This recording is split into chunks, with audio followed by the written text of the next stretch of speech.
हम इस वक्त नई दिल्ली के उस इलाके में हैं जहां पर कुछ नौकरी मांगने वाले युवा पैदल नागपुर से लगभग 1000 से ज़्यादा किलोमीटर चलकर पहुंचे हैं। ये सब एसएससी जीडी के अभ्यर्थी हैं। चले थे तो ये सैकड़ों में थे, लेकिन यहाँ पहुँच 6 पाए हैं पैदल, क्योंकि रास्ते में कभी मध्य प्रदेश पुलिस ने पकड़ लिया, तो कभी उत्तर प्रदेश में आगरा में यूपी पुलिस ने पकड़ के डिटेन करके निकाल दिया, फिर मथुरा में, और कल हरियाणा के पलवल में इन बच्चों को पकड़ लिया गया और किसी को बस में बैठा के लखनऊ छोड़ दिया गया, किसी को धौलपुर छोड़ दिया गया, किसी को कहीं तो किसी को कहीं।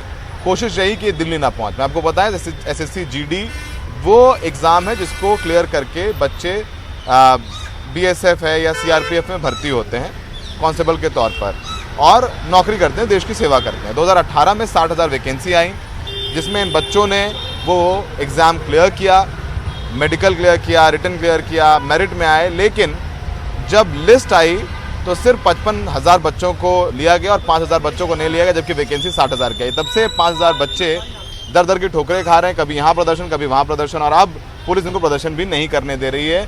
पकड़ करके बस में डाल करके कहीं छोड़ा जा रहा है। हमारे साथ ऐसे कुछ बच्चे हैं। आपका नाम बताइए। मेरा नाम बीरू हुआ सर, बिहार से। बिहार में कहाँ से हैं? बिहार में जमुई से सर। अच्छा बताइए, कहाँ से चले थे आप लोग? हम लोग सर नागपुर के संविधान चौक से चले थे, जो 1068 किलोमीटर की दूरी है सर। आज 1068 मतलब आप लोग दिल्ली आना चाह रहे हैं? जी, हम लोग दिल्ली तक की दूरी है 1068 किलोमीटर, जो अभी हम सर 990 किलोमीटर हम लोग तय कर चुके हैं हमारे सारे बच्चे। और कुछ बच्चे सर हम लोग दिल्ली आए थे ताकि हम लोग यहाँ पे अपना परमिशन ले सके, और जो हमारा मकसद है कि माननीय अमित शाह जी से मुलाकात करके हमारी नियुक्ति मिले, हम उसी पर्पज़ से हम यहाँ आए थे सर। लेकिन कल हमारे सभी साथी को पूरी बर्बरता से हमारे लड़कियों के साथ सर भी बदतमीजी की गई और हरियाणा पुलिस के द्वारा डिटेन किया गया है। यहाँ तक कि सर कल पूरे रात में ये 12 बजे तक इन्होंने परेशान किया, सभी लड़कों को बदतमीजी से धक्के मुक्के, गाली गलौज, यहाँ तक कि लड़कियों को भी सर जेंट्स पुलिस के द्वारा उनको धक्का दिया गया, मारा गया। अब क्या किया बाकी जो आपके साथी थे उनके साथ? अभी कहाँ हैं वो लोग? अभी सर वो लोग, किसी को लखनऊ छोड़ दिया गया था, किसी को धौलपुर सर, और किसी को मथुरा छोड़ दिया गया था। अब वो हम लोग सुबह में सब एक साथ होने का हम लोग सोच रहे हैं और धीरे धीरे हम लोग एकजुट हो रहे हैं। हमारे कल इसलिए डिटेन किया गया था सर, कल हमारे सभी साथी को, क्योंकि कल हमारी प्रेस क्लब में हमारी वार्ता चलने वाली थी और 6 साथी हमारे वहाँ से पैदल यात्रा से हमने दिल्ली बुलाया था, जो प्रशासन खुद बोले चलिए हम आपको वहाँ तक छोड़ देते हैं, और बीच रास्ते में ये उन्होंने उनको इधर उधर छोड़ दिया। जी। अच्छा, आपका नाम बताइए। मेरा नाम से सत्यजीत है, मैं बंगाल से हूँ सर। आप बंगाल से हैं। आप लोग पैदल चल के दिल्ली क्यों आ रहे थे? अपनी तकलीफ बताइए। देखिए सर, पैदल ऐसे ही नहीं चल रहे थे सर। पहले 1 साल इधर हम लोग धरना दे चुके हैं दिल्ली में। जब हमारा बात सुना नहीं गया तब हम लोग पहुँच गए नागपुर। क्योंकि नागपुर इसलिए पहुँचे सर, उधर जो नितिन गडकरी सर है उन्होंने खुद आश्वासन दिया था कि हम आपको मीटिंग करवाएंगे अमित शाह जी से, आपका बात पहुँचने की कोशिश करेंगे। लेकिन उधर भी गए, 72 दिन अनशन किए, बहुत कुछ है सर। मतलब ऐसा परिस्थिति हो गया कि जो लड़की थी लड़का थी 70 लोगों ने अनशन पे बैठे थे। पानी भी एक्सेप्ट नहीं कर रहा था सर। इतना तकलीफ झेले उसके बाद भी 30 लाइन भी लगा है, उसके बाद भी सुना नहीं गया। तब हमारा अनशन तोड़ा जो रामदास अठावले जी हैं, उन्होंने खुद वीडियो कॉन्फ्रेंसिंग से बात किया और बोला आप लोग अनशन तोड़वा दीजिए, हम आपका बात आगे रखेंगे और अमित शाह जी से आपसे डायरेक्ट मीटिंग करवाएंगे। फिर जब हम उधर से अनशन तोड़ के इधर दिल्ली पहुँचे सर, तब भी हम लोगों को मीटिंग नहीं दिया गया, बोला आपका मीटिंग कैंसिल हो गया। उसके बाद उधर गए तो हमें बदतमीजी से बाहर निकाल दिया गया। फिर हम लोग सोचे कि क्या करें आगे।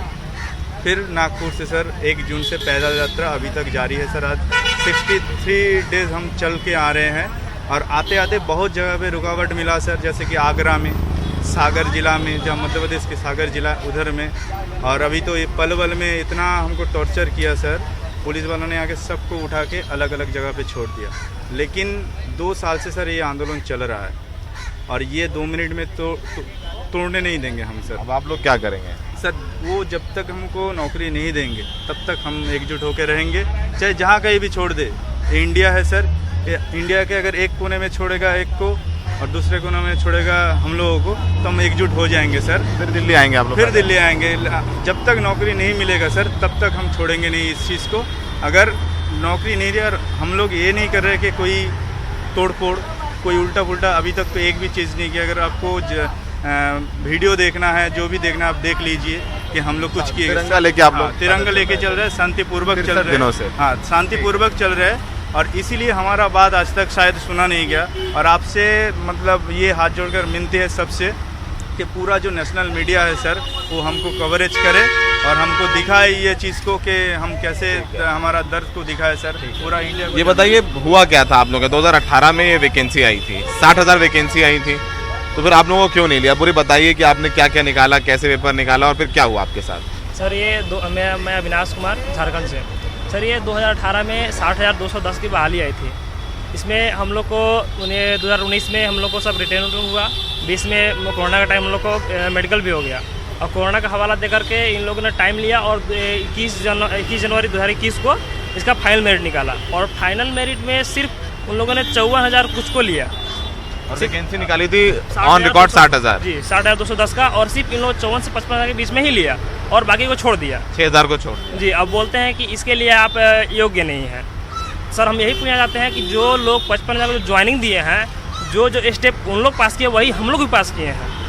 जो स्टेप उन लोग पास करके वहाँ पे ज्वाइनिंग कर लिए वही स्टेप हम लोग भी कर चुके हैं, तो हम लोग योग्य क्यों नहीं है? मैं ये सरकार से पूछना चाहते हैं। आपका नाम क्या है? सर मैं रुद्र प्रसाद उड़ीसा से। पैदल चल के आए हैं यहाँ तक, 1000 लगभग किलोमीटर पैदल चल चुके हैं। पुलिस ने पकड़ा आपको आगरा में? जी सर, वहाँ सर पकड़े गए, हमको मतलब रिटर्न किया गया और पुलिस के द्वारा हमको मतलब बहुत अत्याचार किया गया। जैसे हमको गाली दिया गया। क्या कह रही थी पुलिस कि तुम लोग वापस चले जाओगे? जी सर, ऐसे भी तो बोला गया कि ये यूपी है और यूपी का जो कायदा कानून वो सबसे अलग है और आप लोग यहाँ से आप लोग दिल्ली नहीं जा सकते। और हमको सर ज़बरदस्त बस में भर के सर यहाँ वहाँ छोड़ रहे थे हम लोग को रिटर्न करके। और सर कल ऐसा हुआ कि हम लोग जो 6-7 साथी हम पहले से आ गए थे दिल्ली में, तो ऐसा हुआ कि सर हम लोग को कल प्रेस कॉन्फ्रेंस था तो हम लोग गए थे उधर प्रेस क्लब में गए थे। तो उस दौरान हमारा जो दोस्त वहाँ से निकले थे, हरियाणा से निकले थे, तो उनको पुलिस ने रास्ते से बताया पल ने पकड़ लिया। तो अब आप बताइए आपका नाम क्या है? मैं संजय बेहरा फ्रॉम उड़ीसा से। उड़ीसा से हैं आप? संजय जी अब क्या करेंगे आप लोग? ये तो प्रदर्शन करने नहीं दे रहे, अमित शाह जी से मिलने नहीं दे रहे हैं, सरकार बात नहीं कर रही है आपसे और आप लोगों के 5,000 बच्चे हैं पूरे देश में जो हर देश के कोने से हैं। कब तक लड़ते रहेंगे? जब तक हमारी मांग पूरी नहीं होती हम तब तक लड़ते रहेंगे सर। हमारा आखिरी जो है हमारा एज भी निकल गया है और दूसरे जो जॉब नहीं कर सकते गवर्नमेंट वाला, इसलिए हम इसे। आपका नाम क्या है? अमीर रंजन महापात्र फ्रॉम उड़ीसा। आप उड़ीसा से हैं। ये बताइए कि आप लोग भर्ती होना चाहते, देश की सेवा करना चाहते हैं, क्या जज्बा है दिल में? सर बचपन से यही उम्मीद थी कि मैं देश का वर्दी मेरा जुनून होगा। मैं बहुत अच्छा लगा कि वर्दी पहने आप? वर्दी पहने, इंडियन जो आर्मी होता है, जो फोर्सेस होता है, मेरा बहुत इच्छा था बचपन से कि मैं इसी कारण लड़ाई शुरू करता आया हूँ। मैं नागपुर से 1 जून से चला आया हूँ कि ये देश कैसे चल रहा है हमारा, मेरे को समझ भी नहीं आ रहा है। पुलिस वालों ने हमको इतना डिटेन कर रहे हैं। आगरा में उठा लिया था हम सबको, सुबह 5 बजे सोए थे, सब आदमी सो रहे थे। पुलिस पूरा फोर्स लगा दिया था, उसमें उठा के अलग अलग जगह हमको छोड़ दिया था आगरा में। उसके बाद मथुरा पुलिस से तो हमको रात 1 बजे तक चलाया था उस दिन रात को। ऐसे ही हम सड़क पर सो जाए थे, उधर सड़क पे सोया? सड़क पर सोया रात भर। कोई गाड़ी भी आके हमको ऊपर चढ़ा देते तो हम खुद मर जाते उधर। पता नहीं कि कैसे कैसे गुजरते। सड़क पे सुलाया उन्होंने आपको? सबको सड़क पे सुलाया हम लोगों को। पुलिस ने सुलाया आपको? पुलिस ने वो तो भगा दिया, को बोला कि यूपी का बॉर्डर तुम पार करना है आज रात को कैसे भी करके। ठीक है, तो आपने सुना इन लोगों को। आपने जब अग्निवीर योजना आई तो आपने देखा कि बहुत उग्र प्रदर्शन हुआ, तोड़ फोड़ हुई, ट्रेनें जला दी गई, बसें फूंक दी गई, सरकारी संपत्ति का नुकसान हुआ। कहा गया कि आप लोग शांतिपूर्ण तरीके से प्रदर्शन करिए, आपकी बात सुनी जाएगी। सुनी भी गई, एज बढ़ा दी गई। बताया गया कि हरियाणा पुलिस ले लेगी रिटायरमेंट के बाद, जो रक्षा मंत्रालय है उनके जो PSUs हैं वो ले लेंगे।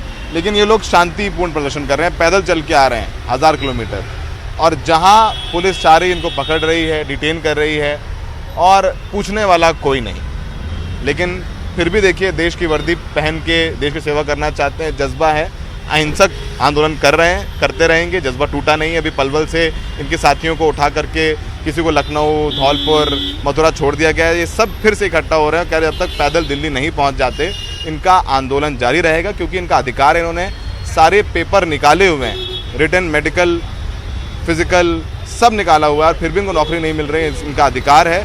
तो देखते हैं कि सरकार कब तक इनकी नहीं सुनती, और इनका जो जज्बा है वो यही है कि देश सेवा करें। और वैसे भी अभी आप जानते हैं कि देश के प्रधानमंत्री ने आह्वान किया है कि हर घर झंडा योजना, भारत का तिरंगा, देशभक्ति की बात हो रही है, और ये भी देशभक्त हैं। इनको पुलिस पकड़ती है, सोचिए ये अगर इनका मेरिट में नाम आ गया होता तो ये भी वर्दी पहन रहे होते। तो फिलहाल अब इनका कहना है कि इनका आंदोलन अभी जारी रहेगा जब तक इनके शरीर में प्राण है। क्या कहना चाह रहे हैं? सर एक बात है कि जो हर घर झंडा अभियान ये जो बोल रहे हैं, हम झंडा लेके सर सबके हाथ में झंडा था सर, लेकिन आगरा में आधा झंडा हमसे ले लिया गया और ये बोला गया कि ये यूपी है, इधर से 80 सीट है, यहाँ का कानून अलग है, आपका उधर का पुलिस यहाँ का होम गार्ड है। तो आप बोलिए, पुलिस कांस्टेबल ही होता है, इंस्पेक्टर ही हो, चाहे जहाँ कहीं के भी होना है सर। उनका जो झंडा लेके चले थे वो भी पुलिस ने इनसे झंडे भी ले लिए, और प्रधानमंत्री बात कर रहे हैं कि हर घर तिरंगा हो। तो जो झंडा लेके चले थे ये लोग देश की सेवा करने के लिए जो भर्ती हुए थे, वो अपने हक की लड़ाई लड़ रहे हैं। तो फिलहाल यही देश की हकीकत है। सहयोगी प्रेम सिंह के साथ सौरभ शुक्ला, NDTV इंडिया।